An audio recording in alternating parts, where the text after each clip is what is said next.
Jadi kalau kita tidur pagi, itu bukan hanya meningkatkan risiko sakit diabetes, tapi penyakit-penyakit yang lain. Dan satu hal, Rasulullah mengatakan, jika kita tidur setelah sholat subuh akan meningkatkan risiko pikun, Pak. Pikun loh, Bu. Ya, Pak. Gampang pikun. Lah kalau kita sholat subuh menjelang maghrib setelah asar, apa yang terjadi? Islam melarang, kita dilarang oleh Nabi kita tidur menjelang maghrib, betul? Bukan karena nanti ketindihan setan, bukan ya.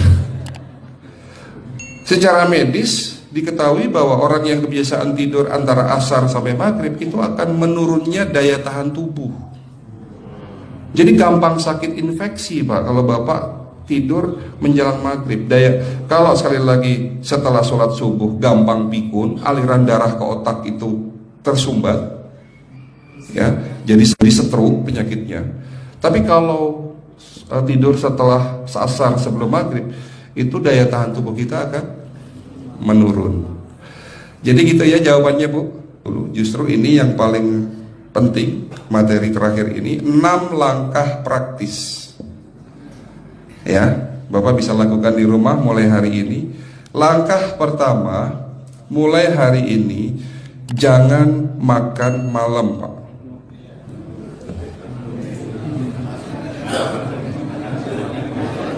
Ya,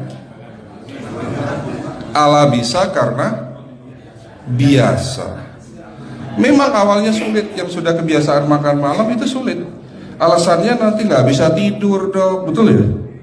Nanti perutnya kembung, mual dan sebagainya. Itu karena kebiasaan. Dulu pun saya begitu. Tapi kalau sekali-sekali boleh, Pak. Misalnya diundang hajatan gitu, tetangga ada yang kawinan, hajatan, ya enggak apa-apa, menghargai itu makan malam. Tapi sekali-sekali itu. Tapi kalau tiap hari ini yang enggak boleh, betul ya, Pak? Jangan makan berlebihan dan jangan makan malam. Makan sate boleh nggak, Pak? Boleh, siapa bilang nggak boleh? Sate itu, Bapak tahu daging kambing. Daging kambing, daging domba adalah makanan sehat, tidak berkolesterol. Yang kolesterol itu lemaknya, Pak. Tapi kalau Bapak makan daging murni, dagingnya tok, ya sehat, Pak. Yang nggak boleh itu santannya. Jadi makan gulai itu jangan, kalau gulai sate aja udah, ya, ataupun dibuat apalah, dibuat empal, ya. Oke, itu yang pertama. Yang kedua, tolong catat, jangan tidur larut malam, Pak. Batasan tidur jam berapa, Pak? Jam 11 paling telat harus sudah tidur. Kenapa? Apa penjelasan medisnya? Orang yang tidur di atas jam 11 akan terganggu fungsi livernya, Pak. Dimana liver kita ini fungsinya banyak. Ya, ada 500 fungsi liver loh, Pak.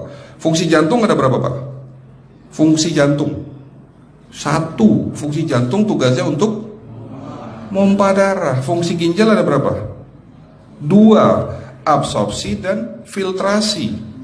Fungsi liver 500 fungsi. Jadi organ yang paling berat dalam tubuh kita kerjanya adalah liver. Liver akan rusak manakala kalau kita tidur di atas jam 11 malam. Berarti 500 fungsi liver bisa rusak, Pak. Ini salah satu penyebab diabetes. Bukan hanya kerusakan pankreas, tapi rusaknya liver bisa jadi penyakit diabetes, Pak. Jadi kalau sakit diabetes itu yang terganggu itu sebetulnya bukan hanya pankreasnya, livernya pun rusak, ususnya pun rusak. Makanya dalam pengobatan diabetes di klinik kami itu bukan hanya ngobatin pankreas, tapi 3 organ penting ini saya obati: usus, liver, dan pankreas. Kebanyakan kenapa? Kalau dalam pengobatan tradisional mereka tahunya diabetes itu hanya pankreas, ya kan?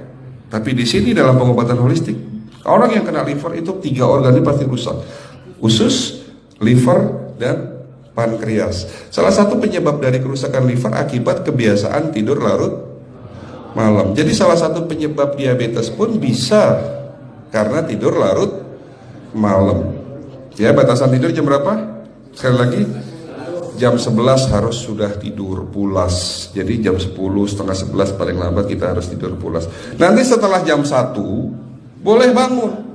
Yang penting jam 11 sampai jam 1 ini harus tidur pulas.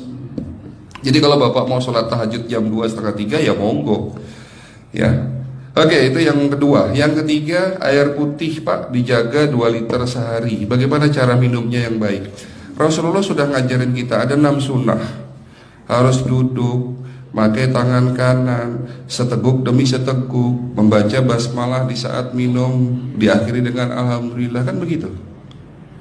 Ya, pagi hari minum 1 gelas, bangun tidur sebelum sholat subuh. Setelah sholat subuh boleh teh, tapi juga dibilas dengan 1 gelas air putih. Sebelum mandi nanti Pak, minum air hangat. Kalau Bapak mandinya pakai air dingin boleh, tapi sebelum mandi minum air hangat, biar tubuh kita ini jangan terlalu dingin di saat kita kena air dingin. Sampai maghrib pastikan 2 liter sudah masuk dalam tubuh kita. Malam mau tidur, tolong perhatikan Ibu ya, malam mau tidur jangan banyak-banyak minum. Nggak boleh minum malam itu segelas sampai 2 gelas mau tidur. Cukup seteguk 2 teguk saja. Karena kalau sampai kita minum mau tidur 1 gelas besar, ginjalnya malah rusak Pak. Ya. Oke, itu yang ketiga. Yang keempat, puasa. Lakukan puasa secara rutin, insya Allah kita sehat. Nah, untuk penjelasan atau materi puasa nanti bisa hubungin staf saya. Nanti di bulan Ramadan tahun ini, kalau memang masih ada slot 1 sampai hari ke-20, saya bisa mengisi manasik kesehatan yang berkaitan dengan manfaat puasa untuk kesehatan. Insya Allah kalau memang masih ada slot waktunya, karena kita di bulan Ramadan hanya 20 hari kita mengisi manasik. Ya, oke, itu yang keempat. Langkah keempat. Langkah 1, 2, 3, 4. Langkah kelima. Nah, sebelum saya menjawab yang kelima, saya ingin membacakan sebuah sabda Rasulullah. Rasulullah bersabda, di dalam tubuhmu ada segumpal daging. Jika segumpal daging itu sakit, akan sakitlah seluruh tubuhmu. Dan jika segumpal daging itu rusak, akan rusaklah seluruh tubuhmu. Apa itu segumpal daging? Segumpal daging itu adalah hati. Tapi ternyata yang dimaksud Rasulullah itu bukan liver Pak. Yang dimaksud Rasulullah adalah hati kita, roh kita, jiwa kita, perasaan kita. Kalau hati kita rusak, kita banyak penyakit hati, iri, dengki, sombong, takabur dan sebagainya. Penyakit fisik akan muncul dalam tubuh kita. Ya, tidak ada orang stres itu sehat, betul tidak Pak? Tidak ada orang yang suka marah-marah itu sehat, betul tidak? Bahkan Rasulullah menganjur senyum adalah ibadah. Senangkan orang lain, permudah urusan orang lain, insya Allah kita sehat. Ya. Jadi itu langkah ke-5. Langkah 1 sampai langkah ke-5 sifatnya individual. Bapak bisa lakukan sendiri di rumah. Tapi langkah ke-6 ini butuh bantuan pihak dokter atau rumah sakit. Kira-kira langkah ke-6 apa Pak? Lakukan pemeriksaan sebelum sakit. Jadi periksa itu jangan nunggu sakit baru periksa.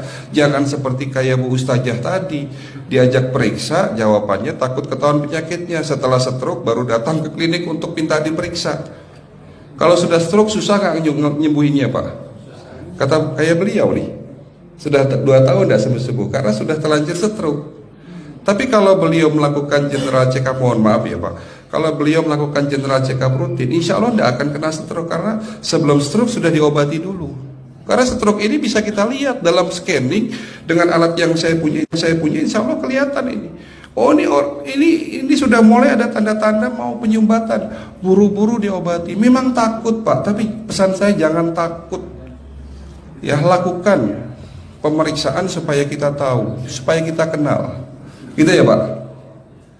Jadi kira-kira di jemaah ini ada enggak yang mau saya ajak periksa kita semua? Pesan terakhir dari saya, lakukan pemeriksaan sebelum terlambat. Ini pesan saya dan pesan seluruh dokter di dunia sebetulnya. Lakukan pemeriksaan sebelum terlambat. Ya, karena dengan kita melakukan pemeriksaan kita akan kenal tubuh kita. Kalau sudah kenal kita akan sayang sama tubuh kita. Betul Pak? Ada pepatah mengatakan tidak kenal tidak sayang. Cukup sekian dari saya. Mohon maaf kalau penyampaian kami kurang baik. Akhirul kalam, wabillahi taufiq wal hidayah. Wassalamualaikum warahmatullahi wabarakatuh. Kalau ada pertanyaan masalah teknis nanti langsung